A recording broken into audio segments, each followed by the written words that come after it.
രാജ്യത്തിന്റെ സുരക്ഷാ കേന്ദ്രങ്ങളെ ലക്ഷ്യം വെച്ച് പ്രവർത്തിക്കുന്ന വൻ പാക് ചാര ശൃംഖലയെ ഉത്തർപ്രദേശ് പോലീസ് തകർത്തു. ഗാസിയാബാദിൽ നിന്ന് 8 ചാരന്മാരെ കൂടി പിടികൂടിയതോടെ ഈ സംഘത്തിൽ അറസ്റ്റിലായവരുടെ എണ്ണം 22 ആയിട്ടുണ്ട്. ബീഹാർ സ്വദേശിയായ സംഘത്തലവൻ നൌഷാദ് അലിയെ ഹരിയാനയിലെ ഫരീദാബാദിൽ നിന്നാണ് പോലീസ് വലയിലാക്കിയത്. ഉത്തർപ്രദേശിലെ ഗാസിയാബാദ് കേന്ദ്രീകരിച്ച് പ്രവർത്തിച്ചിരുന്ന പാക് അനുകൂല ചാരസംഘത്തെയാണ് പോലീസ് സ്പെഷ്യൽ ടാസ്ക് ഫോഴ്സ് തകർത്തത്.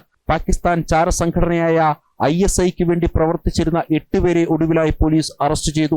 ഇതോടെ ഈ ശൃംഖലയിലെ ആകെ അറസ്റ്റ് 22 ആയി. രാജ്യത്തെ തന്ത്രപ്രധാന സൈനിക കേന്ദ്രങ്ങളുടെയും റെയിൽവേ സ്റ്റേഷനുകളുടെയും ദൃശ്യങ്ങൾ പകർത്തി പാകിസ്ഥാനിലേക്ക് അയച്ചു കൊടുക്കുകയായിരുന്നു ഇവരുടെ പ്രധാന ദൗത്യം. ബീഹാർ സ്വദേശിയായ നൌഷാദ് അലിയാണ് സംഘത്തിന്റെ ബുദ്ധികേന്ദ്രം. ഹരിയാനയിലെ ഫരീദാബാദിൽ നിന്നാണ് ഇയാളെ അന്വേഷണ സംഘം പിടികൂടിയത്. അതീവ രഹസ്യമായിട്ടായിരുന്നു നൌഷാദിന്റെ നീക്കങ്ങൾ. സോഷ്യൽ മീഡിയ പ്ലാറ്റ്ഫോമുകൾ വഴി പാക് ഏജന്റുമാരുമായി ഇയാൾ നിരന്തരം ബന്ധപ്പെട്ടിരുന്നു. ചാരപ്രവർത്തനത്തിനായി പ്രായപൂർത്തിയാകാത്ത കുട്ടികളെ ഇവർ കരുവാക്കിയതായും പോലീസ് കണ്ടെത്തിയിട്ടുണ്ട്. കുട്ടികൾ സൈനിക കേന്ദ്രങ്ങളുടെ പരിസരത്ത് കറങ്ങി നടന്നാൽ സംശയം തോന്നില്ല എന്ന പഴുതാണ് സംഘം മുതലെടുത്തത്.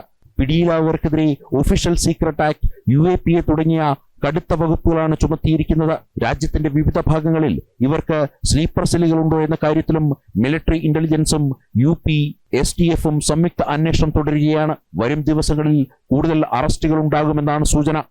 ജനം, ഡൽഹി.